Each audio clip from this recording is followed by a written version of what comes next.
Apakah keselamatan itu hanya datang dari Yesus?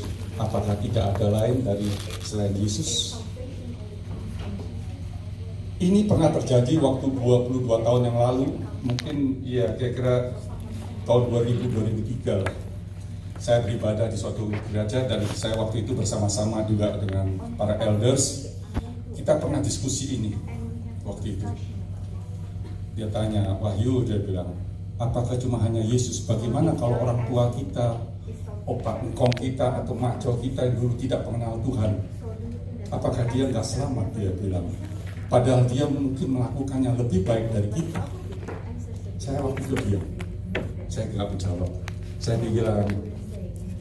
Saya bilang hanya ada satu jalan, saya bilang, ke surga.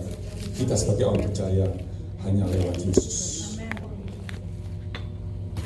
Saya tidak berdebat.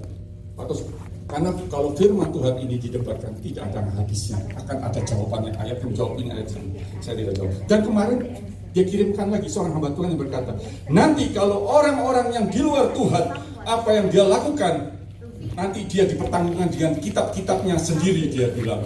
Nanti dibuka kitab-kitabnya, mereka harus mempertanggungjawabkan apakah dia bisa melakukan segala perintahnya. Saya bilang, wow, ini hamba Tuhan. Kita sebagai hamba Tuhan tidak boleh bercerita begitu di depan umat kita, umat Tuhan, orang yang percaya. Akulah jalan, kebenaran, dan hidup. Akulah jalan dan kebenaran dan hidup. Tidak ada seorang sampai datang kepada Bapa jika tidak melalui. Itu adalah pegangan kita sebenarnya sebagai pelayan Tuhan. Tapi itu tidak saya masakan. Hari ini saya akan berbicara yang sudah sering kita baca dan kita dengar.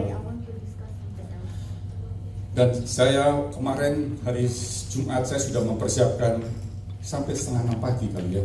Saya baru tidur. Hari Sabtu kemarin saya mau keluar sama istri saya baca lagi. Suara Tuhan berbicara. Wah, saya kaget. Berubah. Saya harus bergumul lagi sepanjang siang hari sampai malam, tadi malam jam 2 baru selesai saya bergumul. Tuhan, saya bilang, saya menyerah apa yang Engkau katakan pada saya. Di dalam hidup ini, kita saudara-saudara, kita datang pada siang hari ini. Mungkin kita sudah bertahun-tahun dan bahkan sebagai umat Tuhan puluhan tahun, ada yang baru 5 tahun atau 10 tahun. Tapi kita jelas kita datang ke gereja. Kita tahukah apa tujuan kita datang ke gereja? Itu sebagai pertanyaannya. Kenapa Yesus berkata,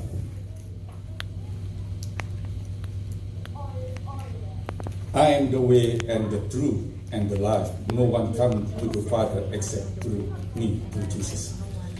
Karena ada murid Tuhan yang berkata, tunjukkan jalan Yesus. Murid lu. Ini bukan orang luar. Murid yang bertahun-tahun berjalan bersama Yesusnya masih bertanya, tunjukkan jalan saya ke surga. Tuhan katakan, akulah jalan dan kebenaran dan hidup. Tidak ada satu orang datang kepada Bapa tanpa melalui aku. Hari ini saudara, supaya menang seperti pujian tadi menang. Waktu Tuhan baik, pasti. Hari ini kita sudah memuji dan memuliakan Tuhan. Mari kita baca di dalam Injil Matius pasal 25 ayat 1 sampai 13. Kita akan baca bersama-sama pasal 25 ayat 1 sampai dengan 13. Perikopnya berjudul gadis-gadis yang bijaksana dan gadis-gadis yang bodoh. Pada waktu itu hal kerajaan sorga seumpama 10 gadis yang mengambil pelitanya dan pergi menyongsong mempelai laki-laki. 5 diantaranya bodoh dan 5 bijaksana. Gadis-gadis yang bodoh itu membawa pelitanya, tetapi tidak membawa minyak. Sedangkan gadis-gadis yang bijaksana itu membawa pelitanya dan juga minyak dalam buli-buli mereka. Tetapi karena mempelai itu lama tidak datang juga, mengantuklah mereka semua lalu tertidur. 6. Walau waktu tengah malam terdengar suara orang berseru, mempelai datang, songsonglah dia. 7. Gadis-gadis itu pun bangun semuanya lalu membereskan pelita mereka. Gadis-gadis yang bodoh berkata kepada gadis-gadis yang bijaksana, berikanlah kami sedikit dari minyakmu itu, sebab pelita kami hampir padam. 9. Tetapi jawab gadis-gadis yang bijaksana itu, tidak, nanti tidak cukup untuk kami dan untuk kamu. Lebih baik kamu pergi kepada penjual minyak dan beli di situ. 10. Akan tetapi waktu mereka sedang pergi dan membelinya, datanglah mempelai itu, dan mereka yang telah siap sedia masuk bersama-sama dengan dia ke ruangan perjamuan kawin. Lalu pintu ditutup.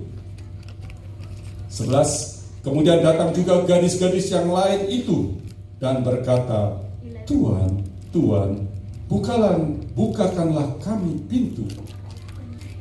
Tetapi ia menjawab, aku berkata kepadamu, sesungguhnya aku tidak mengenal kamu. Karena itu berjaga-jagalah, sebab kamu tidak tahu akan hari maupun akan saatnya. Terima kasihnya Tuhan. Kita mari berdoa. Bapa kami dalam surga, kami sudah memuji dan menyembah Engkau pada siang hari dengan penuh sukacita. Kiranya kami pada siang hari ini untuk menyampaikan berita kepada hamba-Mu yang bodoh hina ini, kiranya Engkau mau pakai Tuhan, speaklah lidah bibirmu hamba-Mu yang najis dan kotor ini agar layak menyampaikan berita kebenaran firman-Mu. Kami minta pertolongan Roh Kudus-Mu biar menerangkan kepada umat-Mu pada siang hari ini.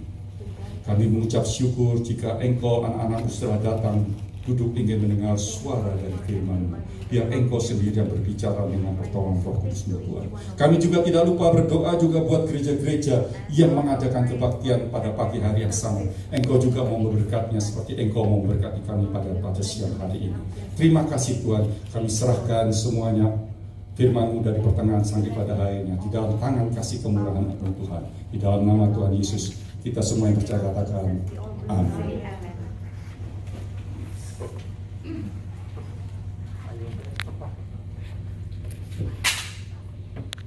Ayat pertama berkata,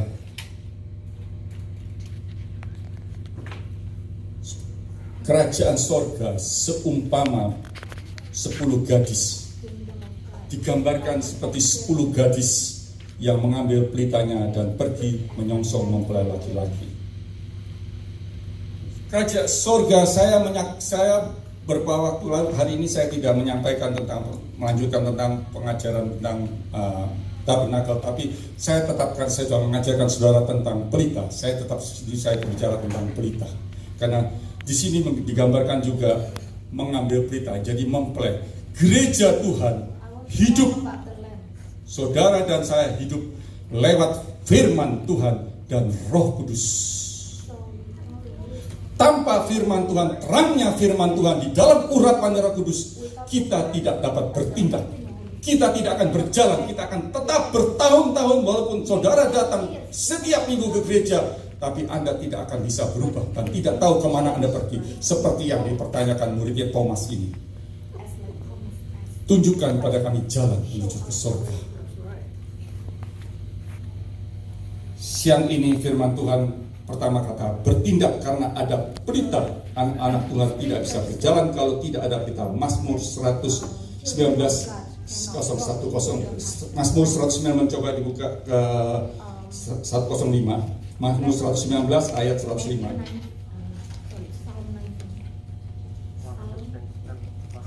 Firman-Mu itu pelita bagi kakiku dan terang bagi jalan. Jelas, firman Tuhan itu adalah pelita bagi kaki kita.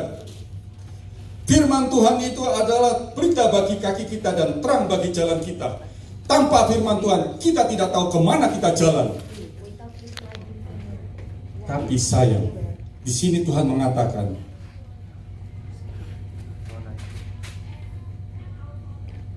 firman Tuhan itu ada pelita.